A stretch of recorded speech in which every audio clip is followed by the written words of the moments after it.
સાહેબજી મથેણ વંદામી આદરના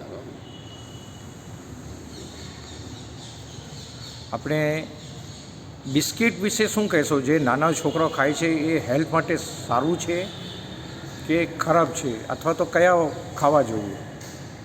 આજના કલિયુગની અંદર હા, ખાનપાન ખૂબ જ બગડી ગયું છે.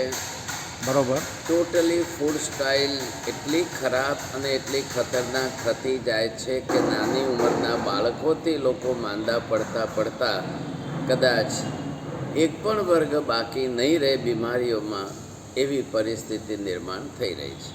અચ્છા. લોકોને કાં તો હોટલોમાં ગર્દી દેખાય છે અને બીજી ગર્દી હોસ્પિટલોમાં દેખાઈ રહી છે. આ પુરાવો છે. અચ્છા. દિવસે દિવસે ડૉક્ટરો વધે છે, હોસ્પિટલો વધે છે, દવાખાના વધે છે, દવાઓ વધી રહી છે, છતાંય કોઈ રોગ મળતા નથી. રોગ પણ કૂદકે ને ભૂસકે વધી રહ્યા છે. બરાબર. આ બાજુ દરેક કંપનીઓ પોતાની રીતે જે કંઈ બનાવે છે એ બધાને એડવર્ટાઇઝો ખૂબ કરવી છે. એટલો એડવર્ટાઇઝોની પાછળ એટલા 200-500 કરોડો કંપનીઓ ખર્ચી રહી છે અને ગ્લેમરસ એડવર્ટાઇઝો એવી દેખાઈ રહી છે કે નાના બાળકોથી લઈને મોટા યુવક યુવતીઓ, સ્ત્રીઓ, પુરુષો બધા એની અંદર અંજાઈ જાય છે. એ અંજાઈ ગયા પછી પોતાનું વિવેક ભાન ભૂલી જાય છે અને આ બધી વસ્તુઓ એડવર્ટાઇઝ પ્રમાણે ખરીદવા, ખર્ચવા, ખાવા તૈયાર થઈ જાય છે. ખબર નથી લોકોને, શરીરશાસ્ત્ર જાણતા નથી, શરીરની સાથે એના ફાયદા નુકસાન કંઈ સમજવા તૈયાર નથી. રોગ બીમારીઓનો ઉપદ્રવ થશે કે શું થશે એ પણ સમજવા તૈયાર નથી. આંખ મીચીને ખાઈ રહ્યા છે. જો ભાગશાલીઓ બિસ્કિટ બની રહ્યા છે મેદામાંથી, એ પણ સમજાય છે, પણ પહેલાં એ સમજો કે મેદો બની ગયા પછી એમાં પ્રોટીન 0%, કેલ્શિયમ 0%, આયરન 0%, વિટામિન કંઈ રહેતા નથી, મિનરલ્સ કંઈ રહેતા નથી, કેલરીઝ કંઈ હોતી નથી. શા માટે ખાવાનો અર્થ શું રહ્યો? શું પ્રયોજન રહ્યું ખાવાનું? એ વિચાર કરવો જોઈએ. સમજાય. આ બિસ્કિટોના મેદાની સાથે માછલા પણ સુકાવીને એનો લોટ કરીને ભેળવવામાં આવે છે. આશ્ચર્ય થાય છે. હું તમને એમ કહું છું કે પાર્લેના કે બ્રિટાનિયા કે નેસ્લેના કોઈ પણ બિસ્કિટો 2-4 ખાઈ અને જરાક આમ કરીને મોઢામાંથી પાછી તમે હવા બહાર કાઢીને સૂંઘી જુઓ, તમને રીતસર એમ લાગે કે કોઈ ફિશ માર્કેટમાંથી નીકળતા હોય એવી માછલાઓની ગંધ આવે. અચ્છા. એવી જ રીતે આ બિસ્કિટોની અંદર ઈંડા ભેળવવામાં આવે છે. આ જ બિસ્કિટોની અંદર આપણને નવાઈ લાગશે, ડુક્કરની ચરબી અને માંસ આવી ગયું. હવે વિચાર કરો, માછલા, ડુક્કર, ઈંડા, મછલી અને માંસ, આ બધું, અને ડુક્કર, આ પંચેન્દ્રિય જીવોની હિંસાનું પાપ એટલા મોટા પ્રમાણમાં હોય, કદાચ ખાધેલા બિસ્કિટ પેટમાં ગયા, નથી કોઈ શક્તિ આવતી, નથી કોઈ પેટ ભરાતું, અને મેદો પેટમાં આંતરડામાં ચોંટીને કોન્સ્ટિપેશન કરીને પછી એમાંથી 10 બીમારીઓ વધારે છે.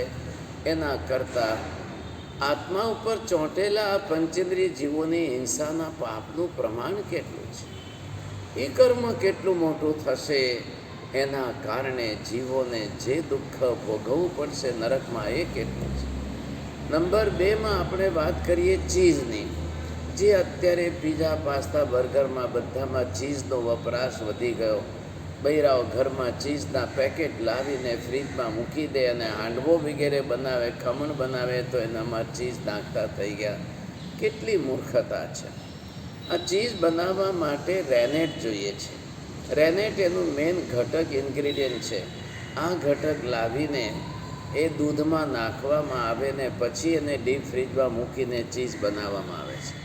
બીજી મેથડ કદાચ જે છે એમાંથી વાછરડામાંથી જીન્સ લઈને ફંગલ ઇન્ફેક્શનથી કદાચ એ લોકો ચીઝ બનાવે તો પણ જે છે કેટલા મહિના લાગે.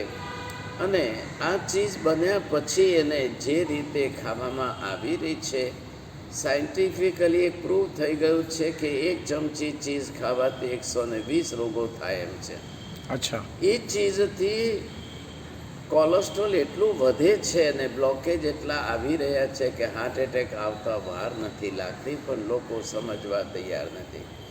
ચીઝનું સબસ્ટિટ્યૂટ કરીને લોકો પનીર ખાવા માંડ્યા, પણ હવે પનીર એટલું બનતું નથી, કારણ કે દૂધ જ એટલું મળતું નથી, તો ક્યાંથી શક્ય બનશે?